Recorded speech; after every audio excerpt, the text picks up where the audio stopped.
પોતાના બાપની ભેગો કાયમી રહેતો દીકરો એ જેટલી બાપની મનોવ્યથાને સમજી શકતો ન હોય ને એનાથી વધારે બાપની મનોવ્યથાને સાસરે ગયેલી દીકરી 500 કિલોમીટર દૂર રહીને સમજી શકે।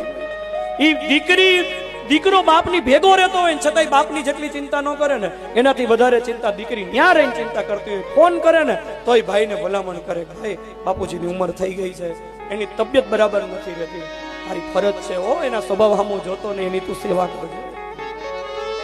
કુટુંબમાં આર્થિક સામાજિક સમસ્યા ઊભી થઈ હોય અને કુટુંબનો મોભી ઉદાસ થઈને બેઠો હોય ને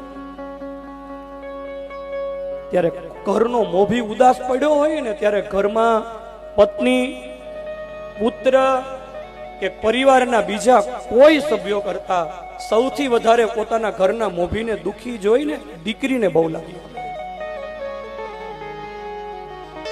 બાપનું સૌથી વધારે ચિંતા કરવા વાળું પાત્ર હોય ને તો દીકરી છે। અને એટલા માટે હું ઘણીવાર કથાની અંદર કહું કે એક દીકરી નાની હોય અને એની માં મરી ગઈ હોય, એ માં વગરની દીકરી અને દીકરી વગરનો બાપ, આ બે છે ને કાયમી પ્રેમથી વંચિત રહી જાય।